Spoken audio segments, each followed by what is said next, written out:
बिस्मिल्लाहिर्रहमानिर्रहीम, अस्सलाम वालेकुम। आज 18 मई है और दिन है जुमेरात का। कल रात मैं प्रोग्राम देख रहा था, सुनो टीवी पर जॉइंट सेशन प्रोग्राम है जिसमें आयशा नाज, सईद आयशा नाज होस्ट हैं और राना मुबशर साहब, अतर काज़मी साहब, अबू ज़र सलमान न्याज़ी, जनरल टायर ग़ुलाम मुस्तफ़ा साहब ये एज एनालिस्ट उसमें शरीक होते हैं। उसमें राना मुबशर साहब ने एक बात की है, उस पर ज़रा देखते हैं कि अगर तो उनकी इन्फॉर्मेशन है तो बिल्कुल फिर तो बहुत इंपॉर्टेंट है, और अगर इन्फॉर्मेशन नहीं है और सिर्फ उनका एनालिसिस है तो उनका एनालिसिस किस बेस पर हो सकता है, उस पर भी थोड़ी सी बात कर लेते हैं। क्योंकि राना मुबशर साहब का मैं आपको बता दूं, वैसे मैं उनको वेल कनेक्टेड सहाफ़ियों में से समझता हूँ जिनके पास बहरहाल इन्फॉर्मेशन होती है कि इक़्तिदार के ईवानों में या जो दीगर ताकत के ईवान हैं उनके अंदर क्या चल रहा है, उधर क्या डिस्कशन चल रही है, क्या चीज़ें हो रही हैं, इन सारी चीज़ों पर बात करेंगे। उन्होंने कल रात को ये कहा अपने उस प्रोग्राम में कि जून के तीसरे हफ्ते तक शहबाज शरीफ की सरकार, ये शहबाज सरकार जो है, PDM सरकार जो है, ये घर जा सकती है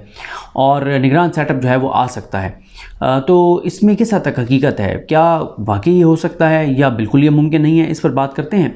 ग्राउंड रियलिटीज़ में मैं आपके सामने रखता हूँ, क्योंकि मैं जब इस पे बात करना चाह रहा था तो मैंने कहा मैं पॉइंट्स लिख लूँ ताकि ओवरऑल एक पिक्चर हम देख लें। क्योंकि पहले मैंने आपको बात किया कि अगर उनकी इन्फॉर्मेशन है तो मैं उनको उन चंद साफ़ियों में से समझता हूँ जिनके पास आजकल, वैसे तो पहले भी ऐसे ही था लेकिन आजकल तो उनके पास वाकई इन्फॉर्मेशन जो है वो होती है। कई बार राना साहब सुप्रीम कोर्ट ऑफ पाकिस्तान आते हैं तो उनके साथ बातचीत होती है, तो काफ़ी सारी इन्फॉर्मेशन भी उनसे मिलती है और उनसे बात करके अंदाज़ा होता है कि वाकई उनके पास इस वक्त बहुत सी ख़बरें जो हैं वो हैं, बहुत सी बातें जो वो बताते हैं वो फिर कुछ दिन बाद उस तरह से चीज़ें हो भी रही होती हैं। तो मैंने दोबारा कह रहा हूँ कि अगर इन्फॉर्मेशन है तो ये इंपॉर्टेंट है, और अगर इन्फॉर्मेशन नहीं भी और एनालिसिस है तो वो भी कुछ चीज़ें हैं जो उनके इस एनालिसिस को सपोर्ट करती हैं। लेकिन एक सवाल ये भी है कि क्या निगरान सेटअप जो आएगा तो क्या उसके बाद फिर इलेक्शन भी होंगे या वो निगरान सेटअप जो है वो तवील अरसे के लिए आएगा, उस पर भी ज़रा बात कर लेते हैं। पहली चीज़ तो ये है कि जिस तरह से कहा जाता है कि रियासत के सतून अगर आप देख लें या इंपॉर्टेंट अगर आप इदारे देख लें, वो क्या है? हुकूमत है, पार्लिमान है, मीडिया है और अदलिया है, इस्टेब्लिशमेंट है। इन सब की आप बात कर लें। आप अगर हुकूमत की बात कर लें तो जितनी ये हुकूमत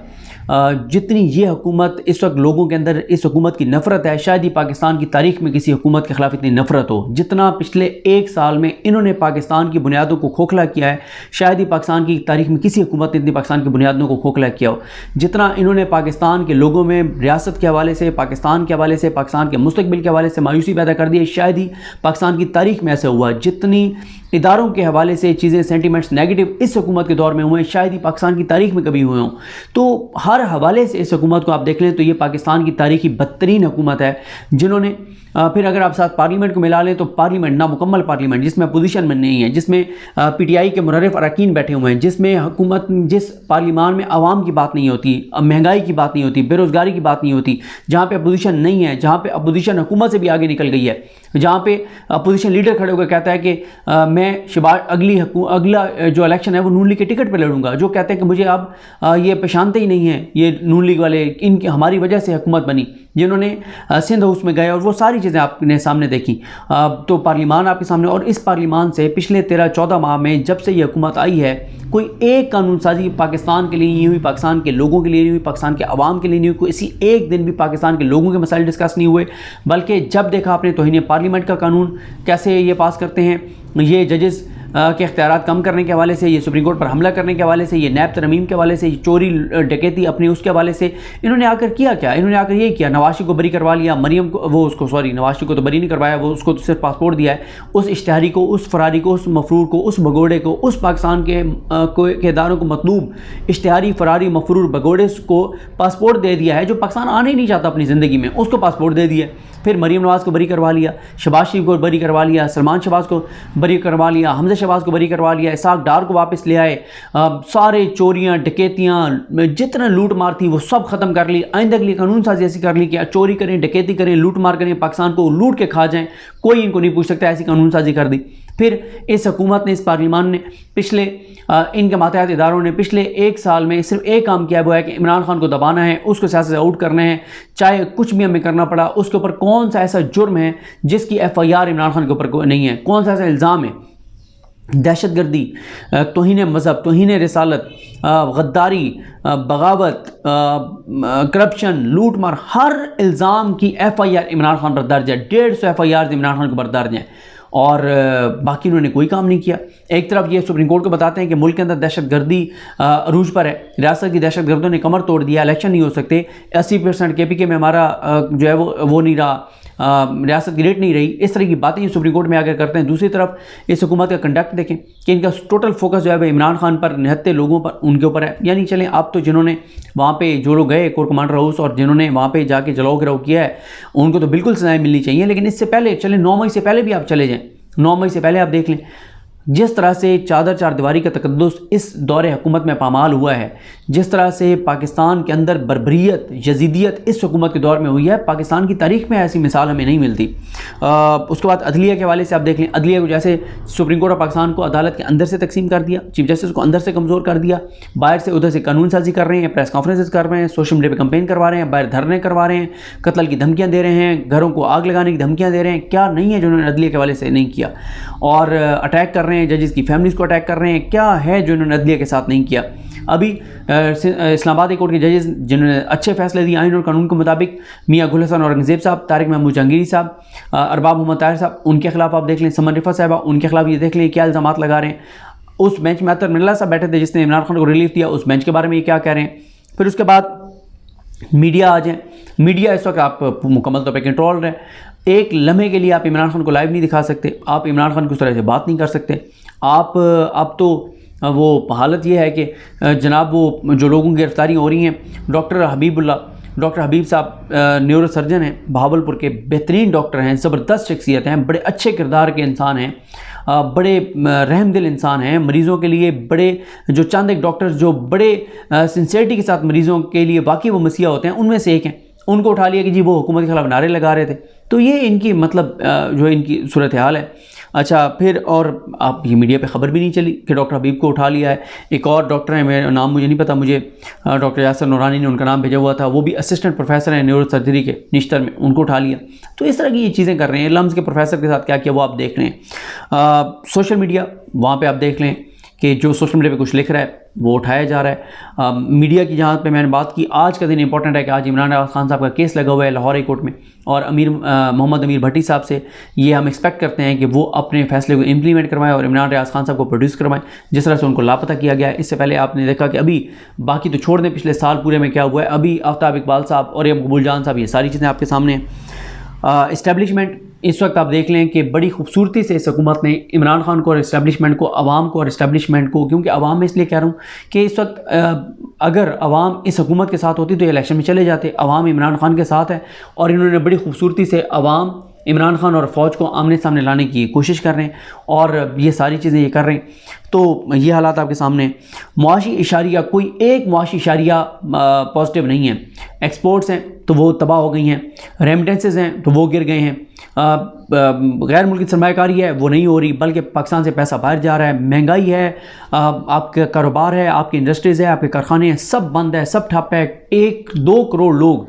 1 करोड़ 90 लाख लोग खत्ते गुर्बत से नीचे चले गए हैं इस हुकूमत के दौर में, और लोग खुदकुशियों पर मजबूर हैं, तनख्वाहदार तबका परेशान है और सरकारी मुलाजमीन परेशान हैं। कोई समझ नहीं आ रही, मुल्क का मुस्तकबिल तारीक नज़र आता है, मायूसी नज़र आती है, अंधेरा नज़र आता है। किसी बंदे से हर दूसरा बंदा पाकिस्तान छोड़ के जाना चाहता है। लाखों लोगों ने पासपोर्ट अप्लाई कर दिए हैं। वो पासपोर्ट जिस एम्बेसी से पता करें तो पता चलता है 6-6 माह 8-8 माह की तारीखें मिल रही हैं। बहुत अजीब व गरीब इस 1 साल में इस हुकूमत ने पाकिस्तान के हालात जो हैं वो बना दिए हैं। फिर आप आगे देख लें कि बेरोज़गारी की आपको बात कर दी, कारोबार की बात कर दी, मुआशत की बात कर दी, जो आपकी एनर्जी इस वक्त सूरत हाल है, बिजली कीमतें, ना आप घर का बिल दे सकते हैं, ना आप कारोबार चला सकते हैं, ना इंडस्ट्री चला सकते हैं, बहुत बुरे हालात हैं। अच्छा, फिर अगले 2 साल में पाकिस्तान ने 70-72 अरब डॉलर देने।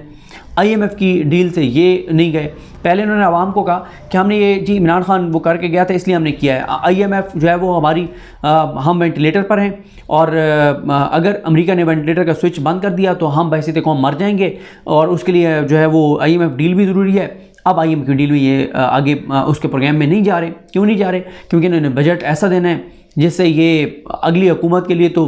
बारूदी सुरंगें तो क्या पता नहीं एटम बम रख जाएंगे कि जो भी हुकूमत आएगी उसके ऊपर मुआशी तौर पे जो फाइनेंशियल उसके ऊपर एटम बम, उसके मिसाइल उसके ऊपर चलेंगे, तबाह और बर्बाद हो जाएगी वह हुकूमत, और अल्टीमेट नुकसान तो पाकिस्तान का होगा। तो ये बजट ऐसा देना चाहते हैं ताकि ये इलेक्शन में जाएं तो लगे कि इन्होंने क्या रिलीफ दिया, लेकिन लोग इतने बेवकूफ़ नहीं हैं। लोगों को अंदाज़ा है कि पिछले 1 साल में इन्होंने कर क्या दिया, और जो कुछ इंसानी हकूक़ की पामालियाँ हो रही हैं ये लोगों के अंदर वक्ती तौर पर शायद लोग खामोश हो जाएँ, लेकिन जो नफ़रत है ये उस दिन निकलेगी जिस दिन लोग वोट देने जाएंगे। उस दिन आप देखेंगे, आज भी आप देखें कैसे कैसे लोग जो इतने इमरान खान के नाक़िद होते थे, मुखालिफ होते थे, बदतरीन मुखालिफ होते थे, आज वो कहते हैं कि यार इन्होंने क्या कर दिया इस हुकूमत ने। और वो जो हमें बताया जाता था शहबाज स्पीड बेहतरीन एडमिनिस्ट्रेटर, इसने तबाह कर दिया, मुल्क को बर्बाद कर दिया, और इमरान खान के साथ जो हो रहा है उसके लोगों के साथ जो हो रहा है, लोगों की हमदर्दी उसके साथ जा रही है। उसके बाद बल्कि जो इमरान खान ने फ्लाई काम किए थे, एहसास प्रोग्राम, ये पनाह गाहें, सेहत कार्ड, वो सब इन्होंने बंद कर दिया। सेहत कार्ड की वजह से इस पर मैं कई बार सोचा है सेहत कार्ड के ऊपर बात करूं, बताऊं क्या इन्होंने किया है, उस पर बात नहीं हो सकती, लेकिन वैसे मैं आपको बता दूं सेहत कार्ड इन्होंने बहुत सी जगहों पे बंद कर दिया, बहुत से ऑपरेशन नहीं हो रहे, बड़ी हालात जो हैं वो लोगों के ख़राब हैं। ओवरसीज़ पाकिस्तानी 1 करोड़ के करीब, उनमें मायूसी है, उधर बैठ के वो जो चीज़ें कर रहे हैं, रेमिटेंसेस वो भेज नहीं रहे, बहुत अजीब व गरीब सूरत हाल है, और उनके रेमिटेंसेस पे मुल्क की मईशत का मेन इन्हिसार था, और वो रेमिटेंसेस अब भेज नहीं रहे। और ये 13 जमातें मिलके भी, और ये आपस में लूट मार में लगी रहती हैं, आपस में इनकी लड़ाइयाँ रहती हैं, मुझे ये वज़ारत दे दो, ये दे दो, ये सीट मुझे दे दो, ये मुलाजमत मुझे दे दो, उसमें ये लगे रहे अपनी ज़ात के लिए, अपने मफाद के लिए, अपनी लूट मार के लिए, मुल्क के लिए तो उन्होंने कुछ नहीं किया। उसके बाद एक और चीज़ इंपॉर्टेंट है वो भी है कि देखें शहबाज की हुकूमत के रह गए टोटल 87 दिन पीछे, 13 अगस्त इनका आखिरी दिन है, 87 दिन तो वैसे रह गए। और अगर राना मुबशर साहब की बात जो है उसको आप देख लें तो 1 माह और आप लगा लें, तो यानी उस वक्त जब वो कह रहे हैं कि इनकी हुकूमत जो है वो चली जाएगी, तो उस वक्त तक तो वैसे 50-55 दिन रह गए होंगे, आखिरी महीना तो पता ही नहीं चलता, तो 50-55 दिन रह गए होंगे। तो उसके बाद एक और चीज़ ये भी हो सकती है कि सुप्रीम कोर्ट जो है वो, अभी तो सुप्रीम कोर्ट ने ज़ाहिर है समाअत मंगल तक मुलतवी कर दी कि जो हालात हैं बाहर, इसमें हम फैसला दे भी दें इलेक्शन का तो इलेक्शन नहीं हो सकता, और इमरान खान अपने कंडक्ट से साबित करें कि वो इलेक्शन चाहते हैं, वो टेम्परेचर को नीचे लाएँ, हाई मॉरल ग्राउंड्स लें, जो उन्होंने रात ले लिए, उन्होंने अपने कारकुनान को वहाँ से भेज दिया सबको, कि वो जो कारकुन यानी जो आए थे ज़मान पार्क के बाहर घरों से फैमिलीज, उनको उन्होंने भेज दिया कि कोई यहाँ पे ना रुके, ताकि अगर पुलिस ऑपरेशन के लिए आती है तो किसी कारकुन की जान ना जाए, क्योंकि पुलिस के इरादे अच्छे नहीं हैं, निगरान हुकूमत के इरादे अच्छे नहीं हैं। उसमें वो लास्ट 2 वीडियोज़ में बात कर चुके हैं कि इनको नाकामी हुई। तो अगर हाई मॉरल ग्राउंड्स वो रहते हैं, पॉलिटिकल टेम्परेचर को थोड़ा सा नीचे लाते हैं, तो फ़ायदा इमरान खान को होगा। अल्टीमेटली सुप्रीम कोर्ट ने ये फैसला देना, और अगर सुप्रीम कोर्ट कंटेम्प्ट में शहबाज को फारिग कर देती है फिर तो वैसी हुकूमत चली जाएगी। उसके बाद देखें इस वक्त जो है ना वो सारा बोझ जो है वो पाकिस्तान के इदारों पर है, हर इल्ज़ाम पाकिस्तान के इदारों पर जा रहा है। कब तक वो इनका गंद का टोकरा अपने सर के ऊपर रखेंगे, कब तक वो ये सारा इल्ज़ाम अपने सर के ऊपर लेंगे। फिर एक और चीज़ मैं आपको बताऊं कि आगे बहुत सी तब्दीलियाँ आने वाली हैं। सितंबर में काजी फ़ाइज़ आके बैठ जाएंगे, क्या फिर ये जिस तरह की चीज़ें कर रहे हैं काजी फ़ाइज़ ऐसे चलने देंगे? अभी तो इन्होंने चीफ जस्टिस उमर बंदयाल साहब को बहुत कमज़ोर कर दिया ना, बहुत उनको हर तरफ से अटैक, ये सारी चीज़ें, लेकिन काजी फ़ाइज़ साहब उस वक्त तक ऐसी चीज़ें कर रहे हैं जो इस हुकूमत को फ़ायदा दे रही हैं, या जो लोग इलेक्शन नहीं चाहते उनको फ़ायदा दे रही हैं, जब तक वो बैठ नहीं जाते कुर्सी पे, क्योंकि उन्हें ये लगता है कि अगर इलेक्शन हो जाते हैं, इमरान खान जीतेगा तो शायद वो मुझे चीफ जस्टिस बनने से पहले निकाल दे, तो इसलिए वो ऐसी चीज़ें कर रहे हैं जो कि इस हुकूमत की सपोर्ट में जा रही हैं, और इस वक्त ये जो फस्तायत है इसकी सपोर्ट में जा रही है, जो काजी फ़ाइज़ साहब चीज़ें कर रहे हैं। अच्छा, उसके बाद दोस्त ममालिक जो हैं वो बहुत इस वक्त बताया जा रहा है कि ज़ाहिर एक्टिव हैं, जो एक परसेप्शन है। सऊदी अरब हो गया, कतर के बारे में बताया जा रहा है, यूएई के बारे में बताया जा रहा है, और उनकी समझ भी आती है, वो इसलिए एक्टिव हैं, शायद उन्हें पता है कि फिर पैसे हमने देने हैं, इनके पास है नहीं, टक्का इनके पास है नहीं, बाद में पैसा हमने इनको देना है, भीख हमसे ही मांगने आते हैं, तो अभी हम जाके इनको थोड़ा सा समझाएं कि अल्लाह का वास्ते अपना घर संभाल लो, कुछ थोड़ी सी मेहरबानी कर लो, चीज़ें ठीक कर लो, पैसे फिर तो हमसे मांगने आ जाते हो, तो लिहाजा अपना घर जो है वो ठीक करो। और पहले सऊदी अरब तो ये कह भी चुका है कि भाई हम अगर अपने शहरी जो टैक्स ले रहे हैं तो इसलिए तो नहीं ले रहे कि आपको हर वक्त हम पैसे दें, आप भी अपना हाउस इन ऑर्डर करें। तो ये भी हो सकता है कि मुज़ाकरात शुरू हो जाएं, और मुज़ाकरात में कोई इलेक्शन की तारीख आ जाए, असम्बली की तहलील के हवाले से कोई तारीख आ जाए, और ये सवाल अपनी जगह रहेगा कि क्या निगरान सेटअप जो आएगा उसके बाद कोई इमरजेंसी लगा दी जाएगी कि इलेक्शन ना हो, क्या होगा कि इलेक्शन नहीं हो सकते, कुछ चीज़ें ऐसी हो जाएं, ये आने वाला वक्त बताएगा। लेकिन इस हुकूमत के हवाले से जो मैंने प्रैक्टिकल जो आपको इस ग्राउंड रियलिटीज़ बताई हैं उसमें यही है कि लगता नहीं है कि ये आप ज़्यादा देर चल सकें, जितनी ज़्यादा मुल्क के अंदर उखाड़ पिछाड़ हो गई और सूरत हाल ख़राब हो गई है। और उसके बाद जो है वो ये भी हो सकता है कि निगरान सेटअप आ जाए, इलेक्शन की तरफ चले जाएं, और इस दौरान इमरान खान को नायल करवा दिया जाए, क्योंकि इमरान खान अगर वज़ीर आज़म नहीं है तो फिर कोई भी आ जाए, फिर वो मैटर नहीं करता। पीटीआई के साथ वही होगा जो वहाँ पे परवेज़ इलाही साहब की हुकूमत थी और वो बेबस थे, तो ये चीज़ है। तो इस सारी सूरत हाल में देखें जो लोग हैं जो PTI से अलग भी हो रहे हैं वो इस वक्त मैटर नहीं करते, मैटर अवाम करती है।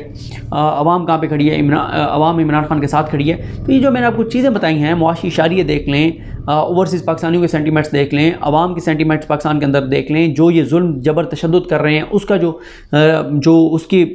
जो इस हुकूमत के खिलाफ नफरत पैदा हो रही है, जो इमरान खान की हमायत बढ़ रही है। तो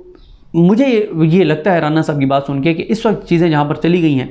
उसमें यही है कि इदारे अब मज़ीद इनका उस तरह से बोझ नहीं उठाएंगे। ठीक है, जिन लोगों ने वहाँ पे कोर कमांडर के घर पर जहाँ गए वो ज़रूर उनको फिक्स करेंगे, उनके खिलाफ केसेस भी चलेंगे, लेकिन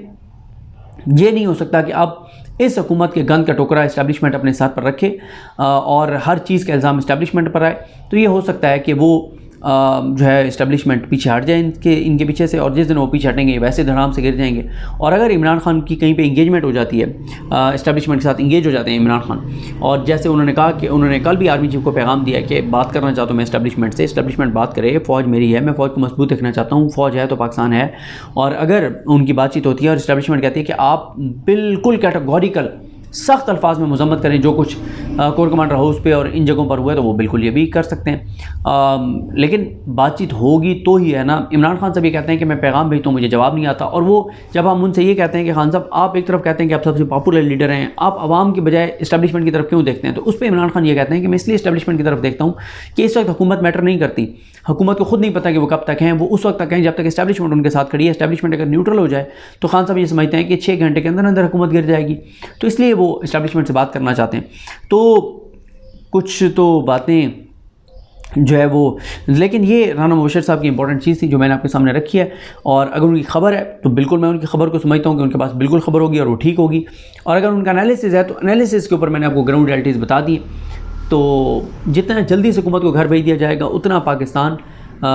के लिए उतने जल्दी पाकिस्तान के अंदर एक उम्मीद की किरण शुरू हो जाएगी, क्योंकि एस्टेब्लिशमेंट के अंदर एक सोच ये है थी, आप पता नहीं नई क़यादत के बाद ये है या नहीं। जब बाजवा साहब थे तो उनके दौर में ये एस्टेब्लिशमेंट के अंदर ये सोच थी कि हमसे बड़ी गलती हुई है कि अगर इमरान खान को हमने निकाला भी था तो हमें जो है वो इनको मुसल्लत नहीं करना चाहिए था, जिनके बारे में पहले ही बहुत ज़्यादा लोगों को पता है कि चोर हैं, डाकू हैं, लुटेरे हैं, मुल्क को खा गए हैं, तो हमें कुछ और करना चाहिए था। या अगर इनको भी लाना था तो इनमें शहबाज शरीफ वज़ीर-ए-आज़म ना होते, हमज़ा शहबाज वज़ीर-ए-आला पंजाब ना होते, कोई और चेहरे होते जिनके ऊपर करप्शन के उस तरह से चार्जेस ना होते। तो ये इस्टेब्लिशमेंट के अंदर उस वक्त सोच थी, आजकल पता नहीं क्या है मुझे नहीं पता, लेकिन उस वक्त एक सोच ये ज़रूर थी। तो बहरहाल देखते हैं चीज़ें कैसे आगे बढ़ती हैं, और अगर ये नहीं भी जाते जून के तीसरे हफ्ते में तो भी टोटल पीछे 87 दिन रह गए हैं। आपको पता ही ये दिन, पता ही जहाँ इतने बदतरीन तशद्दुद के बावजूद 13-14 माह गुजर गए हैं, तो ये 87 दिन तो पता ही नहीं चलेगा गुजरते हुए। लेकिन नुकसान पाकिस्तान का हो गया है, नुकसान पाकिस्तान का हो रहा है, पाकिस्तान का कोई नहीं सोच रहा। ये अफसोसनाक बात है। तमाम पॉलिटिकल पार्टीज़ को, तमाम इदारों को, सबको मिल बैठ कर और पाकिस्तान का सोचना चाहिए, 23 करोड़ लोगों का सोचना चाहिए। अल्लाह करीम पाकिस्तान पर अपना रहम करे। मुझे अपनी दुआ में याद रखें। अल्लाह हाफ़िज़।